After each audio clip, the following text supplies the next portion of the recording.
சனி பெயர்ச்சி குடும்பத்தில் மகிழ்ச்சி ஏற்பட செய்ய வேண்டியது என்ன?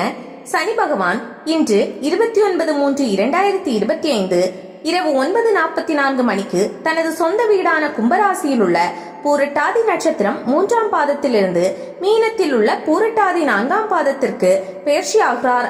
கணித பஞ்சாங்கப்படி இந்த கிரக பெயர்ச்சி கணிக்கப்பட்டுள்ளது. சனி பகவான் தனது 3ஆம் பார்வையால் காலபுருஷ 2ஆம் இடமான ரிஷபராசியையும், 7ஆம் பார்வையால் காலபுருஷ 6ஆம் இடமான கன்னி ராசியையும், 10ஆம் பார்வையால் காலபுருஷ 9ஆம் இடமான தனுசு ராசியையும் பார்க்கிறார்.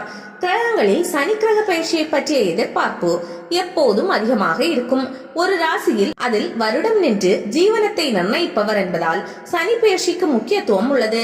தற்போது கும்பராசியிலிருந்து மீன ராசிக்கு செல்லும் சனி பகவான் நமக்கு நல்லது செய்வாரா என்ற எதிர்பார்ப்பும் அனைவருக்கும் இருக்கும். ஒரு ஜாதகத்தில் அல்லது கோச்சாரத்தில் சனி பகவானால் ஏற்படக்கூடிய தாக்கம் நல்லதாகவும் இருக்கும், கெட்டதாகவும் இருக்கும். அது அவரவர்களின் பூர்வ புண்ணிய ஸ்தானத்தை பொறுத்தே அமையும். ஒரு ஜாதகர் இந்த ஜென்மத்தில் என்ன அனுபவிக்க பிறந்திருக்கிறாரோ அதை விதிப்படி நடத்துபவர் சனி பகவான். ஒருவர் எந்த மனத்தாங்களுமின்றி நன்றாக இருக்கிறார் என்றால் அவருடைய சுய ஜாதகத்திலும் கோச்சாரத்திலும் சனி கிரகத்தின் பங்களிப்பு சாதகமாக உள்ளது என்று பொருள். அதே நேரத்தில் சதா சர்வ காலமும் நிலையான தொழில், உத்தியோகம், நிம்மதியான வாழ்க்கை இல்லாமல் சுய ஜாதகத்திலும் கோச்சாரத்திலும் சனி பகவானின் தாக்கம் உள்ளது என்று பொருள். எப்பொழுதுமே யாராக இருந்தாலும் ஏதாவது ஒரு காலகட்டத்தில் சிறு சிறு வேதனை அளிக்கக்கூடிய சம்பவங்கள் நடக்கும். அப்பொழுது ஆறுதலாக இருப்பது பரிகாரங்களே. ஆன்மீக ஈடுபாடு உள்ளவர்கள், ஜோதிடத்தில் நம்பிக்கை உள்ளவர்கள் பரிகாரங்களை செய்வது வழக்கம். ஒவ்வொருவரும் தமது அன்றாட வாழ்வில் சில எளிய பழக்க வழக்கங்கள் மற்றும் முறையான வழிபாடுகளை மேற்கொள்ளும் போது நல்ல பலன்கள் நடக்க துவங்கும் என்பது நம்பிக்கை. முதலில் அவரவர் குலதெய்வத்தை பிரார்த்திக்க வேண்டும்.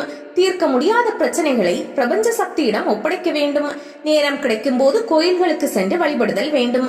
இந்த சனி பெயர்ச்சி காலத்தில் வீட்டில் தினமும் குலதெய்வம் மற்றும் இஷ்ட தெய்வங்களின் நாமங்களை உச்சரிக்கலாம். லலிதா சகஸ்ரநாமம், விஷ்ணு சகஸ்ரநாமம் கேட்கலாம். இவ்வாறு செய்வதன் மூலம் அன்றைய நாள் முழுவதும் புத்துணர்வுடன் இருக்கும். எதிர்வினைகளின் பாதிப்பு இருக்காது. அசைவ உணவுகளை தவிர்க்க வேண்டும். அசைவ உணவுகளை சாப்பிடும் போது அந்த பட்சிகள் விலங்குகளின் கர்மாவையும் கலந்து உண்ண நேரிடும். தினமும் என்று தான தர்மங்கள் செய்யலாம். குறிப்பாக பட்சிகளுக்கும் விலங்குகளுக்கும் உணவிடுவது, வீட்டில் உள்ள செடிகளுக்கு தண்ணீர் விடுவது அதிக நன்மையை ஏற்படுத்தும். வீட்டில் சமைக்கும் போது என்ன மனநிலையில் சமைக்கிறோமோ அந்த உணர்வானது சமைக்கும் உணவில் கலந்துவிடும். எனவே சமைக்கும் போது அவரவர் இஷ்ட தெய்வம் அல்லது குலதெய்வத்தின் நாமத்தை உச்சரித்தபடி சமைத்தால் அன்றைய உணவானது இறை உணர்வுடன் கலந்த பிரசாதமாக மாறி வாழ்க்கையை மகிழ்ச்சிகரமாக மாற்றும்.